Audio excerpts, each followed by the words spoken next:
I want to get back on a serious video. I want to talk about money. Unless you're a farmer, you're going to need money to buy food.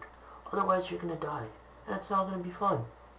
Anyways, this is for younger kids, kids who are looking to come up. Not really the older people. Even though older people watch this, you probably might learn a thing or two. Because I know a lot of y'all are in debt. Anyways, first thing to do, build a bankroll.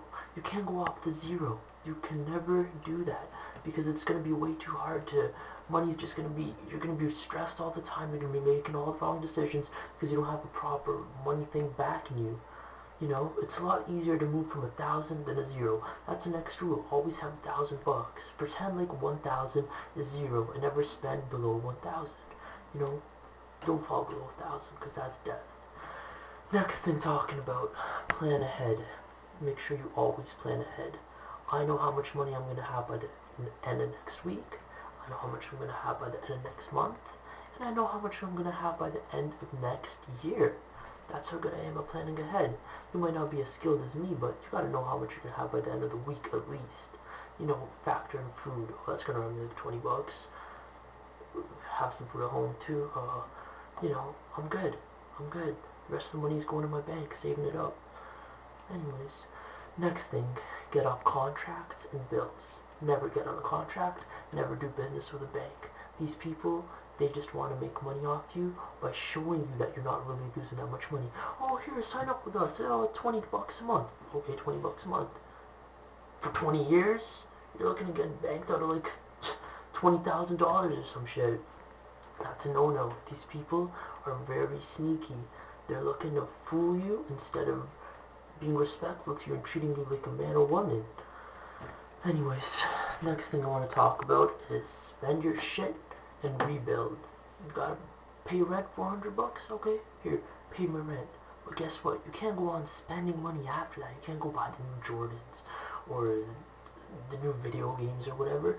You gotta chill and you gotta rebuild that 400. Once it's rebuilt and you have more money than that, maybe an extra 200, and you got another 400 coming, then you can spend a little. It's all good to spend, but make sure you rebuild first, because if you don't rebuild, you're just going to be going down, and that's not a good thing to be. Not a good place to be, because you're going to be in hell pretty soon. Next thing, don't count on your bonuses. It's nice when they come in, but when you count on them, it's not really that nice, because you're expecting them. Say you got your birthday coming up, oh, that's 400 bucks for sure. I know my family's not going to stick me this year. Say you had a pretty busy work week, you did some overtime, whatever, you made $600. You're not expecting for a bonus, and all of a sudden, get a Western Union. Bomb! $400. You just made $1,000 in a week. That's big time, kid. It's almost like half a doctor's salary. You're moving up in the world. See, you gotta piece things together too. When you're at this low level, you gotta piece things together. You gotta piece in your birthday money, your minimum wage job. Maybe you have an outside hustle. This is also important. Get yourself a job where you're not making minimum wage. Whatever it is. Maybe you're a good poker player. Maybe you're a good weed salesman. Maybe you got tricks or something. I don't know. You gotta do something more than making 200 bucks a week. But again, that 200 a week is a guaranteed income. You're never gonna have less than that unless you get fired, which you're a stupid motherfucker if you get fired from a minimum wage job. Next thing I want to talk about, the two cliches. Take more in than you take out, and numbers don't lie. This shit is true. If you take more in than you take out, you'll be up. Simple. You made 400 bucks this week. You spent 50 bucks, you're up 350. You made 400, you spent 350, well, you only got 50 to work with. That's your fault. And if you see you're going somewhere in the numbers, it's like, wait, what the fuck? The bank statement will always show you exactly where you went wrong. 15, 25, 95. What kind of shit are you buying, man? You're only supposed to spend 50 on the whole week. You already spent like 170 in one day. Anyways, you gotta take care of that. During this little journey, I learned that you can't buy happiness.